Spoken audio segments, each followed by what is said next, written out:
You guys have been asking for a shipping video ever since I made my very first vlog, so today's the day. Let's get right into it.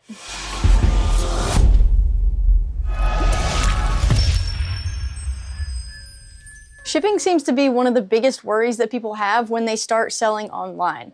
Oftentimes, it's enough of a worry, or they're so afraid of the shipping that they don't even list their first product. Hopefully this video will ease some of your worries. I'm going to show you all of my shipping products. If there's anything you see that might benefit you or that you like, links will be in the description. I'll make sure to tell you what products I think are worth it and which ones I think maybe you should skip out on. I've been shipping orders for over 2 years on Etsy. Hopefully I can give you a little roadmap and ease your worries a little bit. Once I've shown you all of my shipping products, I plan on showing you the process that I use for packaging and shipping out all of my orders. Then we're going to jump in the computer and I'm going to show you the shipping profiles that Etsy offers. Hopefully by the end of this you'll see that it's not quite as complicated as most people think. Here's all the products that I use whenever I'm shipping out my products on Etsy. I've got these 11 by 8 by 2 boxes, which are my favorite. I use these for all of my nameplates. I used to use 9 by 9 by 2 boxes for some of the smaller options, but it didn't make sense for me to keep 2 sizes of boxes in stock for the same item, especially when the 9 by 9 by 2s were more expensive. I had no reason to keep those. I've gone to only using these 11 by 8 by 2s. Highly recommend. I also keep in stock 12 by 12 by 2s. I have some door hangers on my shop that won't fit in the 11 length boxes. They need the full 12 square box to be able to ship without bending or putting them in the box in a compromised position. So I've got the 12 by 12 by 2 boxes. I do not recommend these. I kind of hate them. So these are the 12 by 12 by 2 boxes. It literally is a pizza box. And I hate them. You can literally just like crush them. So like if they were going to be shipped with anything important in there, your product is now broken. So I don't use these unless I really have to. I bought way too many of them. I'm just kind of waiting until they run out and then I will not buy them again. I only ship things in here that I don't think are going to be broken, or if someone orders 4 nameplates and they won't really fit in any other kind of box, I use these as a last resort. The next item that I use in all of the packages that I ship is this shipping paper. You can see it's kind of a thick roll. This entire roll was only $3. It's actually, let's see what it's called, general purpose masking paper. So I think that painters use it on the floor whenever they are painting walls, or they use it to like cover up different things. Not really sure. It's not shipping paper, but it works wonderfully as shipping paper. If you've ever bought shipping paper, you know that it can be pretty expensive. It's really thick paper and it doesn't last a really long time. This lasts me forever and it's only $3 a roll. Definitely recommend this one. Find this one linked in the description. I promise this will up your shipping game. I think of all of my shipping products, this is definitely my favorite thing because of how cheap it is, and I use it in every single package. It lasts forever. It's amazing. Another thing that I bought accidentally was these 7 by 7 by 2 boxes. They're very similar to the pizza boxes, but these are actually really sturdy.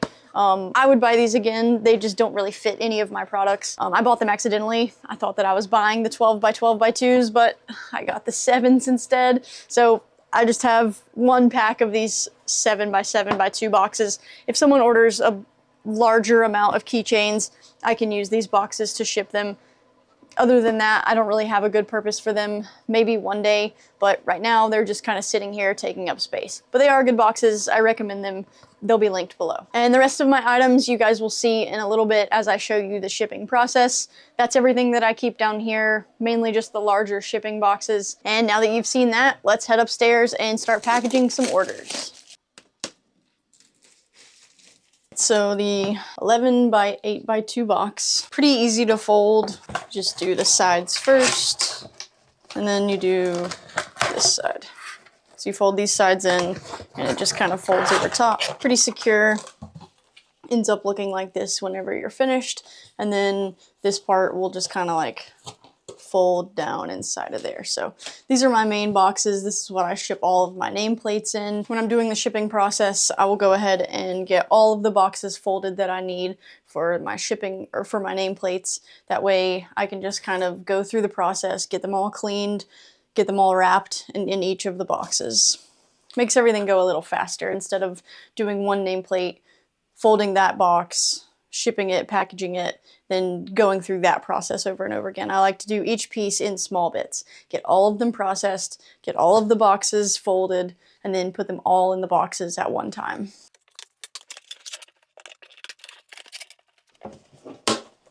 Alright, boxes are folded. So I keep all of my nameplates or anything that needs to be packaged and shipped. It stays on this table, on this shelf right here next to the blowtorch, and the tissue paper is back here.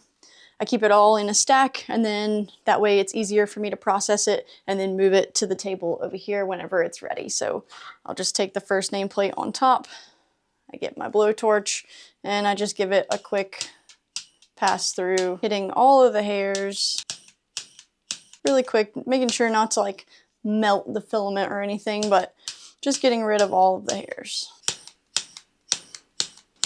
When I'm processing prints, I use this mini blowtorch that you guys recommended to me, and I keep a can of butane so that I have a refill ready for if it runs out. I need that tool to be able to clean my prints, so having a can of butane on hand is nice, so I never have to worry about running out. I used to use this heat gun to clean my prints.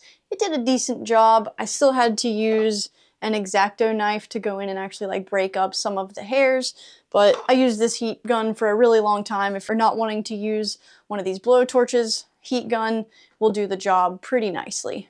This is way better though, so I highly recommend a blowtorch if you don't already have one. All of the prints are cleaned and ready to be packaged.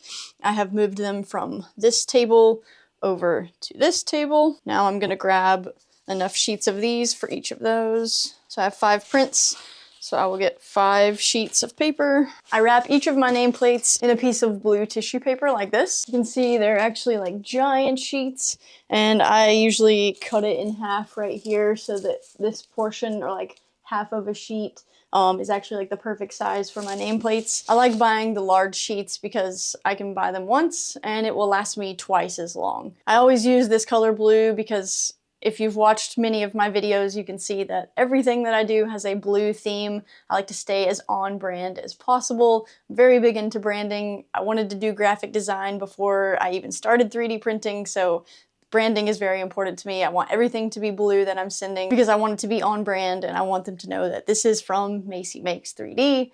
It's blue, it's mine, everything I do is blue. This is the setup of my shipping station. So once I've cleaned them all, they will sit right there in a stack. I have my papers here, my boxes there. Here are my little inserts that I put into every single box. I have my thank you card with a discount, repeat 15, and my YouTube so that they can check that out if they would like to. So each of those, or one of those, goes in each box on the bottom. I also have my little thank you freebies that you guys convinced me to print when I needed things to get rid of some waste filament. So I'll throw one of these in there, and I'll also throw one of these in there. Place a nameplate on the paper, and I wrap it up. Every single nameplate gets wrapped in a piece of tissue paper. Even if I sell 7 in one order, every single nameplate will have tissue paper. And then I place it diagonally in the box. I just rip off 2 square-ish size pieces of paper, and I just tuck them in the corners to make sure that the print can't really slide around in the box and gives it a little bit more security inside of there. I throw in my 2 thank you pieces, and then I'm ready to close the box. This size box will hold 2 of my nameplates. If I sell anything more than 2, I have to get a larger box. I don't have any in stock of the medium size boxes, but this is the largest I would use. It's a 12 by 8 by 10. You can kind of see how big it is. This is one I would use if I sold 7, 8 nameplates, I think, or more. The medium size box, I think, was like 11 by 8 by 6, and so that would be 3 to 7, 3 to 8 nameplates inside of that box. But I don't keep those in stock because it's very rare during this time of year, especially, that I would sell that many nameplates. So this box, or this order, had 2 nameplates. It will fit perfectly fine inside of this box. I just stack them on top of each other, and then I'll fill in the filler paper in these corners, or these edges.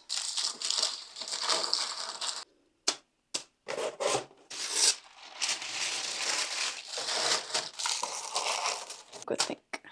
Okay, now that everything is in the box, the next thing would be to weigh each individual box. So if I take this one and I weigh it. I would need to purchase a shipping label for 10 ounces. You need to round up for your shipping labels.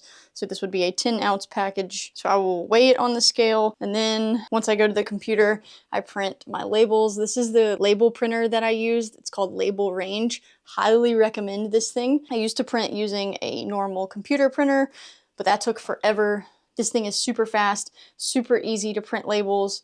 And if you ever need to change the labels out, that part is super easy as well. Highly recommend the label printer. Once the label is on the box, then I grab a couple sheets of tape and tape up all 3 sides. So this side gets a really long piece, and then these two just get a small piece of tape just as extra security. This is the tape dispenser that I bought. I was recommended by you guys in the comments that I needed to get a tape dispenser, and this thing is incredible. It has sped up my workflow tremendously. Highly recommend it if you are doing a lot of taping of weird boxes. A lot of you guys said to get one of like the handle ones that like you drag across the boxes. That one doesn't really work for this kind of box. If you're using this kind, that works awesome. Highly recommend. All right, so now that we've finished up packaging my nameplates, the next thing that I want to show you is how I package the bookmarks. That's a new item to my shop, and so whenever I was creating the bookmarks, that was something I had to think about. How am I going to ship these? So before I even got them listed on Etsy, I went ahead and bought all of the shipping materials that I would need to be able to package and ship these out. So I knew that for shipping the bookmarks, I wanted to use bubble mailers. So this is my large size. I use this for my larger bookmarks. And then this is my smaller size. You can kind of see them in comparison. Once they're folded down, they look like this. So I use these for the large bookmarks, and I use these for the small bookmarks. They are exactly the same. When we look in the computer, I will show you the size of each of these. I think it's like 9 by 6 and 7 by 5. I ship all of my bookmarks as flat, and they have certain dimensions that you have to meet as a minimum requirement to be able to ship them as flat. It still does include tracking, which is cool, and it's super cheap. So I charge $1.99 for shipping for my bookmarks, and that completely covers the cost of shipping a bookmark because I ship them as flat. If I was to put them in a box and ship them like I ship my nameplates, then it's gonna be $5 or $6 to ship the exact same thing. So I use the bubble mailers. Inside of the bubble mailers, I bought these cardboard sheets that I cut into the size that I need for each of the bookmarks. So if it's a small bookmark, I can cut it kind of thin, and if it's a large one, I can get 2 shipments out of one of these pieces of cardboard. So again, I'll make sure that all of this is linked in the description for you guys if you need them. But I think these are called like cardboard art boards or something, but I use them for shipping. I cut them in half. I wrap the bookmark in a piece of tissue paper, and then I tape it to this to give it a little bit more stability, and hopefully that this plus the bubble mailer will allow it to get to the customer safely. I've shipped out quite a few so far, and no one has messaged me saying that it got there damaged or anything. So for now, we're gonna continue on shipping things this way, and then if something happens, I'll adapt if that needs to change. But for now, this is what we're doing. So let's jump into the process for this one, and I'll show you what that looks like. So I take one of my sheets of tissue paper, and first I cut it in the middle right here. And then I cut it again in this direction. If I'm shipping a short bookmark, I could even cut it again if I needed to, but we'll just do this one. I roll it up, and you can see here that this is a full-size piece of cardboard. This one has already been cut down, and so I would also cut it right here so that it's like the length of this bookmark, and I would tape it and put it inside of the bubble mailer. Same thing for the large bookmark. I used my tissue paper that I cut, roll it up, and then I would tape it to this piece of cardboard and put it inside of the large bubble mailer. And that's the process for the bookmarks. It's way easier than shipping the nameplates. Shipping is cheaper. I'm into the bookmarks right now. All right, the last kind of box that I need to show you guys is this one. This one is 9 by 6 by 2. All right, it looks like this. Pretty much the same as my 11 by 8 by 2s, just a bit smaller. I really like this kind of box. They're just too expensive to get them in the 11 by 8 by 2s. The reason I like them is because they actually have like side flaps that fold down on the inside, so it's a little bit more secure and a little bit more sturdy. but this is what I used to ship my nameplates in, but that was whenever I was printing them quite a bit smaller. Now my nameplates are too big to fit in this box. Now I use this box for carving tool holders, which I actually have one that I need to ship, and I'll show you that in just a second. I ship carving tool holders in this, and if someone orders a larger order of keychains, I'll use this size box as well. If you're worried about your packages or your items getting damaged in shipping, highly recommend this box. It's just very sturdy and strong, and I'm not worried about my items breaking in the mail. So my other boxes, I'm a little worried. They're a little bit softer and more pliable, but this one's a winner. All right, the last thing I have to ship is a carving tool holder, but the process is pretty much the same. I still wrap it in a piece of paper. And then on the inside, I put my printables. And it fits very nicely in the box, like almost perfectly. Then I just put a little sliver of the packing paper in the edges with a thank you on top, and this one's done. All right, so that is all of the processes for my shipping. You got to see nameplates, bookmarks, and the carving tool holder. That's pretty much all of my products right now. Now let's jump in the computer and look at Etsy's shipping profiles, and then we'll be ready to wrap up this video. Okay, so I've got my Etsy dashboard pulled up. Okay, if you go to settings and then shipping settings, so I have mine set to Monday through Friday. You could add in weekends if you want to. That is for your processing times.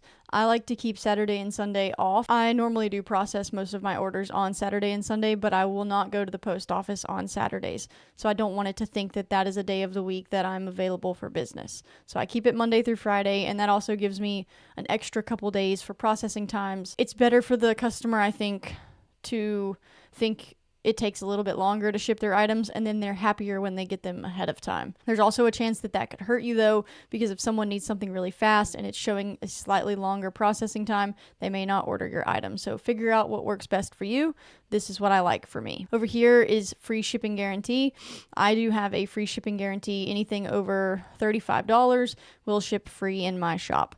Not many of my items are $35, but sometimes that does entice people to add an extra item to their cart just to get the free shipping. Okay, so my shipping profiles. All of my nameplates are set as 1 to 3 days free shipping. When you go to create a new shipping profile, you can have Etsy calculate them for you, or you can enter the fixed prices manually. So for my nameplates, I have them calculate them for me, because that is going to be a box. It'll be shipping ground, which is like the same thing as what first class used to be. So that's what I have for my nameplates. It's based on weight and size of the box. You put in your origin zip code, how long it takes you to process things, and it can be longer. You can put a custom range. When I get really backed up during busy times, there's a few of my profiles that have a custom range, but most of the time I use 1 to 3 days or 3 to 5 days. Where you'll ship, this is where you put whether you're going to ship only to the United States or worldwide. And then your shipping services, there's a lot of different things that you can choose here. And then there's advanced. I don't do either of those two. For them to calculate for me, I keep all of these checked. That way the buyer has the option to upgrade to priority if they want to. But pretty much everything is going to be shipping as first class, which now is considered ground. This is also where you can determine if you want to have free shipping on this specific profile. So all of my nameplates, they do have free shipping. I just increased my price slightly to accommodate that. I don't know that I recommend free international shipping, because a lot of times that's like $25 or $26 or more. So I would tread lightly at clicking that box, but free shipping, Etsy will promote your products slightly higher, I think, if you have free shipping and it looks good. They give you a little tag on all of your items in the shop on the main screen. When people see your items, it'll say free shipping, and I'm more likely to buy something that says free shipping rather than having to pay for the shipping. Even though it ends up being the same price, include it in your price, put the free shipping. It'll probably help. A handling fee, this is where you can add in an extra fee if you need to. I don't put anything here, but if you wanted to include the price of the box or the paper or anything that you use in your shipping materials, if you want that to be included as your shipping fee and not just in the price of your item, you could put that there, and then you would name your profile. This one, the 1 to 3 days free, is calculated. You can see here. But my bookmarks, I have it in there as fixed because I'm going to use first class mail, but it didn't have the option to put it in there as flat. It just had it in there as a normal package or a normal box, and it was making their calculated price like $4, and I don't want to ship something for $4.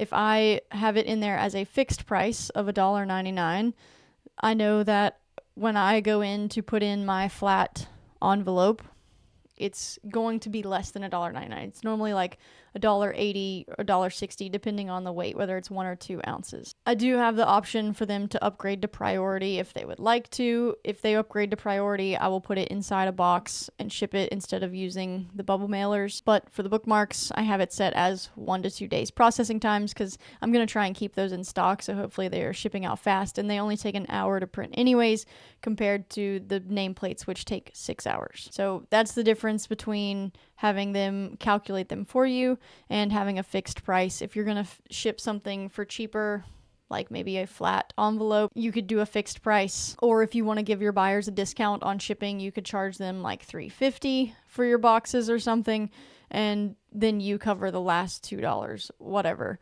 But usually when I do my calculated prices, all of mine are between 11 and 13 ounces, somewhere in that range. So my shipping prices are usually $4.50 to about $6.50, somewhere in that range.